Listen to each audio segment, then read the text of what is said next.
এনে প্ৰিমিয়াৰ নিউজৰ পৰা মই নিবেদিতা শৰ্মাই সন্ধিয়াৰ বিশেষ বাতৰিলৈ স্বাগতম জনাইছোঁ। কাৰ্বি আংলঙত ভেকচিনৰ ড'জ ল'বলৈ স্বাস্থ্যমন্ত্ৰী কেশৱ মহন্ত।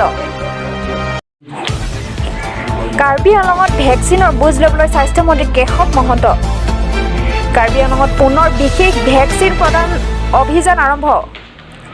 100% ভেকচিন প্ৰদান সুনিশ্চিত কৰিবলৈ ডিফুত উপস্থিত স্বাস্থ্যমন্ত্ৰী কেশৱ মহন্ত। কাৰ্বি আংলং পশ্চিম কাৰ্বি আংলং আৰু কৰিমগঞ্জ জিলাত সম্পূৰ্ণ হোৱা নাই 100% ভেকচিন প্ৰদান। পুৱাই ডিফুত উপায়ুক্ত কাৰ্যালয়ত এই সন্দৰ্ভত স্বাস্থ্য বিভাগ জিলা প্ৰশাসন সাহিত্য পৰিষদৰ বৈঠকত অংশ লয় স্বাস্থ্যমন্ত্ৰীগৰাকী। কাৰ্বি আংলঙত 192খন গাঁৱতহে সম্পূৰ্ণ হৈছে 100% ভেকচিন প্ৰদান। 175খন গাঁৱত 90%ৰ ওপৰত ভেকচিন প্ৰদান হৈছে। 75খন গাঁৱত হৈছে 50%তকৈও কম ভেকচিন প্ৰদান। এই লৈ জিলাখনত 100টা স্বাস্থ্যকৰ্মীৰ দলে বিশেষভাৱে চলাব এই ভেকচিন প্ৰদান অভিযান। ইয়াৰ বাবে গাঁৱতে বাহৰ পাতি স্বাস্থ্যকৰ্মীৰ দলে 100% ভেকচিন প্ৰদান কৰিব। ইতিমধ্যে চুবুৰীয়া জিলাসমূহৰ পৰা চিকিৎসক আৰু স্বাস্থ্যকৰ্মীৰ 47টা দল কাৰ্বি আংলঙত উপস্থিত হৈছে। দুৰ্গম যাতায়াত আৰু অপপ্ৰচাৰৰ বাবে কাৰ্বি আংলঙত নিৰ্ধাৰিত সময় সম্পূৰ্ণ হোৱা নাই 100% ভেকচিন প্ৰদান। সাংবাদিকৰ আগত এই কথা প্ৰকাশ কৰি স্বাস্থ্যমন্ত্ৰী গোটেই ৰাজ্যখনত আমি ভেকচিনেশ্যনৰ কাৰণে 28 নৱেম্বৰৰ পৰা 5 ডিচেম্বৰলৈকে ৰাজ্যখনৰ মন্ত্ৰী, সাংসদ, বিধায়ক, মুখ্য সচিবকে ধৰি বিষয়া, কাউন্সিল অঞ্চলত কাউন্সিলৰ CMকে ধৰি EMসকল, হেল্থ EM, গতিকে এই সকলোৱে এটা ব্যাপক হাৰত আমি একেবাৰে গাঁওসমূহলৈ পোনপটীয়াকৈ সোমাই গ'লোঁ।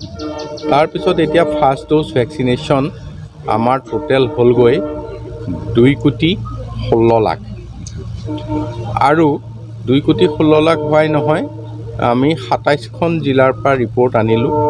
তেওঁৰ যথেষ্টখিনিয়ে 100% কমপ্লিট কৰিলে। লগতে মন্ত্ৰীগৰাকীয়ে প্ৰকাশ কৰিলে আন এক চাঞ্চল্যকৰ তথ্য। কাৰ্বি আংলঙৰ বহু চৰকাৰী কৰ্মচাৰী গাঁওবুঢ়াই লোৱা নাই ভেকচিন। মাঞ্জা স্বাস্থ্য কেন্দ্ৰত উপস্থিত হৈ প্ৰকাশ কৰিলে এই কথা। স্বাস্থ্যমন্ত্ৰীৰ সকিয়নি ভেকচিন গ্ৰহণৰ প্ৰমাণ পত্ৰ নিদিলে নাপাব দৰমহা। মাঞ্জাৰ পাছতে মন্ত্ৰীগৰাকীৰ ৰাউণ্ড টিভিও নাপায়, তাত ইলেক্ট্ৰিচিটিও যোৱা নাই, তাত নেটো যোৱা নাই। তেওঁলোকে এই বাহিৰা জগতত কি চলি আছে এই কথাটোৰ লগত তেখেতসকলে কোনো সংযোগ নাই। গতিকে তেখেতসকলক গোটেই কথাটো মোটামুটি কনভিন্স কৰোৱাটো এটা সমস্যা হৈছে। গতিকে আমি চেষ্টা কৰিছোঁ তেখেতসকলে কনভিন্স কৰিবলৈ, বুজাবলৈ। গতিকে বুজাই বঢ়াই এই কামখিনি আগুৱাই নিবলৈ আমি চেষ্টা কৰিছোঁ।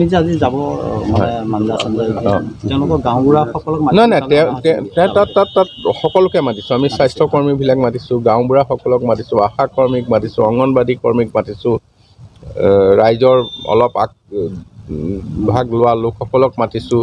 গতিকে এই সকলো ঠাইত আমি গৈ তেখেতসকলৰ মানে আমাৰ দুটা কথা, এটা হৈছে আমি পৰিকল্পনাটো আৰু মাইক্ৰ' লেভেলত লৈ গৈছোঁ, আৰু এটা লগতে আমি মোবিলাইজ কৰিবলৈ যিসকল লাগে তেখেতসকলকো ৰিকুৱেষ্ট কৰিছোঁ তেখেতে কৰিব। নহয় বকলীয়া ঘাট, নংকামকা, টুমপ্ৰেং, ডকমকা আদি অঞ্চললৈ তাতো স্বাস্থ্যকৰ্মী, গাঁওবুঢ়া, স্থানীয় ৰাইজৰ সৈতে মত বিনিময় কৰিবলৈ মন্ত্ৰীগৰাকীয়ে